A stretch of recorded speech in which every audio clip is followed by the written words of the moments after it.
Donc je disais, une date fondamentale, c'est 1973. Alors qu'est-ce qui s'est passé ? Passons au processus de Barcelone. Alors oui, le processus de Barcelone. Enfin, oui, le protocole de Barcelone. Alors, qu'est-ce qui s'est passé en 73 ? Il y a la guerre syrio-égyptienne contre Israël. Les Syrio-égyptiens prennent une raclée et de manière immédiate, quasiment immédiate, l'OPEP et les pays arabes multiplient le prix du pétrole par 4 et classent les pays en catégories, c'est-à-dire soit amis, soit neutres, soit ennemis. Et ils classent dans la catégorie ennemis toutes les personnes qu'ils associent, de près ou de loin, à l'État d'Israël. Ça a provoqué, certains s'en rappelleront, donc un choc pétrolier absolument terrifiant. On a eu un chantage, c'est-à-dire que les pays de l'OPEP nous ont mis la main sur le robinet en fermant. Il faut savoir qu'il y a des pays qui se sont retrouvés sous embargo pétrolier. C'est la Hollande qui s'est retrouvée en embargo pétrolier, etc. Les États-Unis aussi d'ailleurs.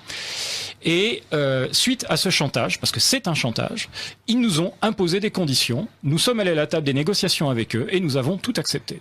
Alors, dans les accords qui ont suivi juste après, donc on a donc le 6 novembre 1973, donc les 9 pays de la communauté européenne de l'époque basculent dans le camp pro-arabe. Donc avec les corollaires qui vont bien, c'est reconnaissance du peuple palestinien, l'alignement sur le narratif arabe concernant Israël, etc. Vous avez la création de ce qu'on appelle, alors ça c'est fondamental parce que c'est l'ancêtre du protocole de Barcelone, hein, du processus de Barcelone, c'est-à-dire la création du DEA, du dialogue euro-arabe, qui est en réalité un processus, lui aussi, un processus qui vise à globalement mettre en œuvre des éléments qui ont été définis de manière très précise en 1975 par les résolutions de Strasbourg. Donc les résolutions de Strasbourg ont été adoptées communément par les pays euro-arabes, par les pays arabes, et donc l'Assemblée générale de l'Association parlementaire de la coopération euro-arabe. Ça a été voté à l'unanimité, il y avait 200 représentants de tous les partis politiques européens. Donc vraiment un ensemble total. Et il faut savoir que ce document est fondamental il pose les bases de ce que nous vivons encore aujourd'hui et qui s'est traduit par différentes avatars. Donc le processus de Barcelone n'était que finalement une espèce de remise en marche du DEA qui a subi des avatars parce que bon, au fur et à mesure des années, des péripéties politiques, il y a eu la signature de paix entre l'Égypte et Israël qui a bloqué beaucoup les choses. Enfin bref, il s'est passé tout un tas de choses. Mais le fait est que dans les résolutions de Strasbourg, on trouve exactement ce qui nous arrive aujourd'hui. C'est-à-dire la mise en place d'une politique de recrutement de main-d'œuvre dans le monde maghrébin.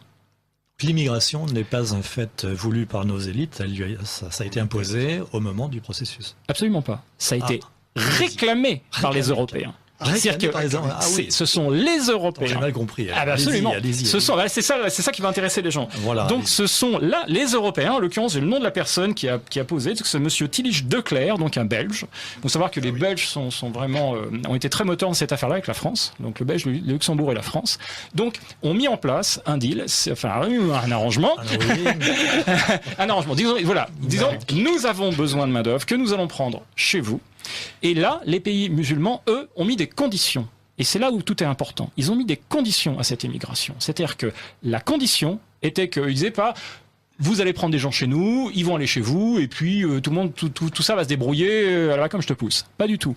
Il y a eu un souci, d'ailleurs c'est en parfaite cohérence avec la doctrine islamique. Ils disaient voilà, ces gens donc qui viennent de nos pays vont aller chez vous, ils vont s'installer chez vous, mais nous allons mettre des conditions. Ces conditions sont l'accès à l'égalité totale de traitement entre les personnes qui viennent de chez nous et vos propres citoyens, c'est-à-dire accès aux droits sociaux, accès aux droits politiques, accès à tout. Donc égalité de traitement entre les immigrés et les nationaux de vos pays.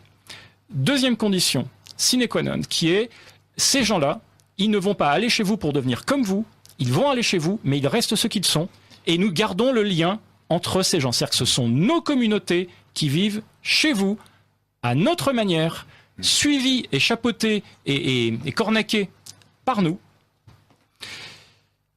Et la troisième condition, c'était que tout ça va se passer dans des conditions qui font que vous allez devoir introduire dans vos sociétés un narratif concernant l'islam qui suit les règles suivantes. L'islam fait partie constitutive de votre culture. L'islam est... C'est du Chirac dans le texte. Oui, du Chirac dans le texte, bien sûr. Mais Chirac ne fait que mettre en œuvre les accords qui ont été signés à cette époque-là. C'est une mise en application. C'est-à-dire que donc la presse doit modifier son mode de traitement de l'islam. On doit avoir un traitement positif. On doit avoir la mise en place progressive d'une synergie culturelle entre l'Occident et le monde arabe. Musulmans. Tous les instituts divers et variés. Avec la mise en place, et ça encore, c'est dans les accords, avec la mise en place de centres culturels dans toutes les capitales européennes. Donc une infrastructure, nous y voilà. Donc une infrastructure de mise en place de l'arrivée culturelle, de l'accompagnement culturel des populations musulmanes qui allaient arriver chez nous et qui, dans leur perspective et dans les faits, ne devaient pas être séparés de la communauté musulmane, ne devaient pas être séparés de la capacité de pratiquer leur culte de manière parfaitement libre et de vivre selon leur culture et leurs usages culturels. Et nous sommes exactement en train de vivre ça. Ces accords fondateurs qui ont été signés en 75 et après, mais confirmer un nombre incalculable de fois, là j'ai un quart d'heure, je ne peux pas vous citer toutes les réunions, mais il y en a eu des kilos, mettre en place. Et tout cela est chapeauté par le document dont je vous parlais tout à l'heure, que j'ai trouvé récemment, et qui s'appelle donc Stratégie culturelle islamique pour l'extérieur du monde islamique. Et donc, ce document est un document que vous pouvez trouver, alors c'est un document officiel qui a été, adopté comme stratégie officielle par l'OCI. L'OCI, c'est l'Organisation de la coopération islamique. Donc c'est l'équivalent de l'ONU islamique. C'est la deuxième plus grosse organisation internationale du monde et qui regroupe tous les pays musulmans. Et donc cet organisme, à son plus haut niveau décisionnel, qui est le niveau des sommets islamiques. Les sommets islamiques sont les sommets qui regroupent les chefs d'État. Donc lors du 9e sommet à Doha, en 2000, ils ont adopté ce document qui est un document stratégique, qui est donc la stratégie d'action du monde musulman chez nous. Parce qu'à l'extérieur du monde islamique, c'est chez nous. Eh bien ce document, dont j'ai fait quelques petites traductions, mais je vais vous faire un résumé parce que sinon je ne vais pas avoir le temps de le faire. Donc tout ça, ce sont les preuves que vous avez en votre possession et que tout le monde peut vérifier. C'est absolument sourcé. Mais complètement. Alors vous pouvez trouver ce document en téléchargement. Vous pouvez le télécharger, le lire, donc sur le site de l'ISESCO. Alors allez-y. Alors l'ISESCO, si vous considérez que ça, ISESCO, comme ça se prononce, hein, ISESCO.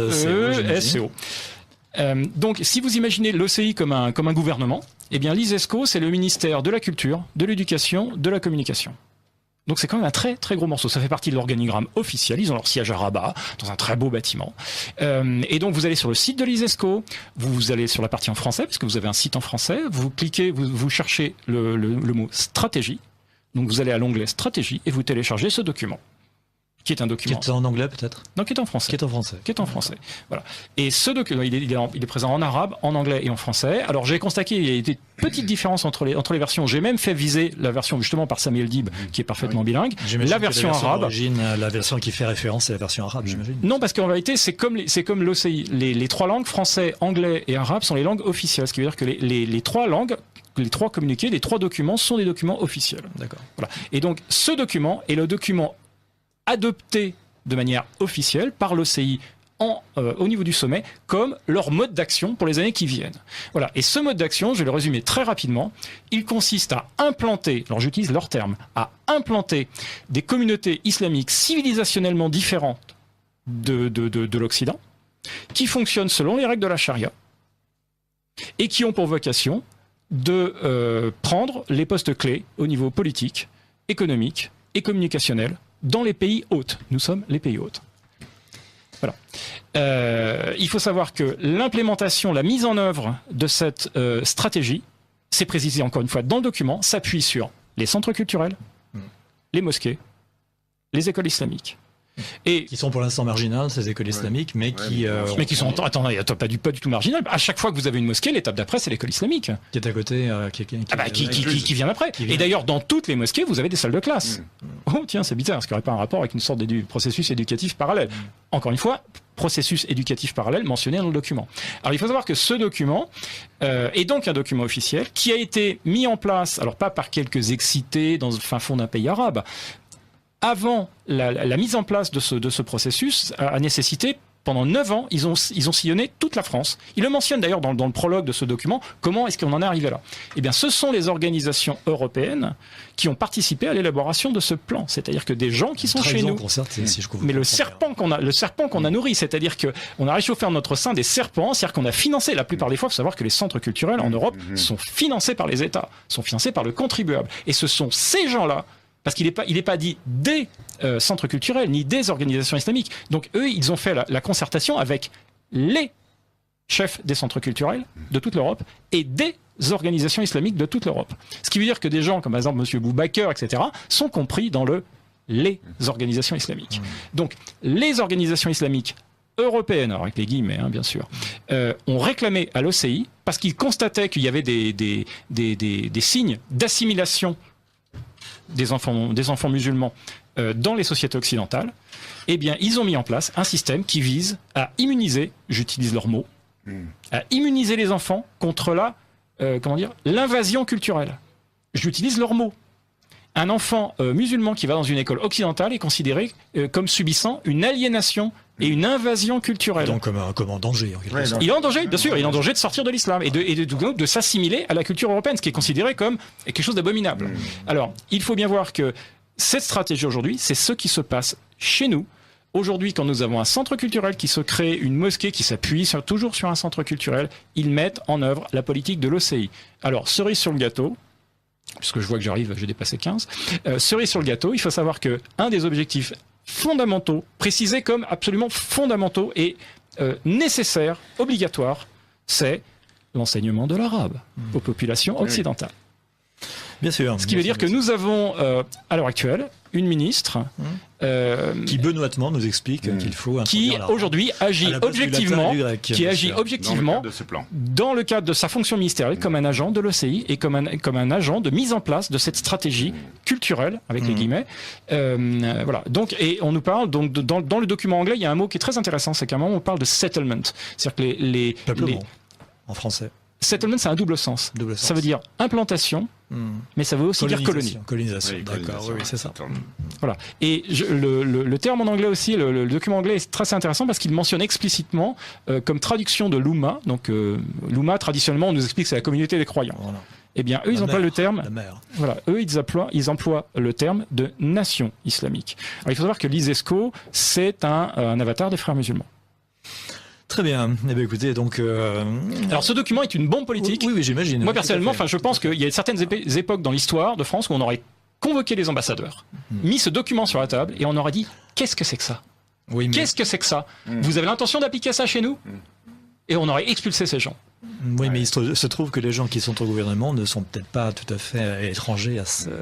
Alors, ils peuvent toujours dire qu'ils ne savent pas que ça existe, bien évidemment, sauf que c'est un document officiel. Mais surtout, le truc qui est le plus sidérant, c'est que nous avons aujourd'hui notre gouvernement qui agit en parfaite collaboration avec les pays de l'OCI pour la mise en place de cette stratégie dans le propre pays. C'est-à-dire que nous avons, objectivement, ouvert les portes de notre pays à un processus de colonisation.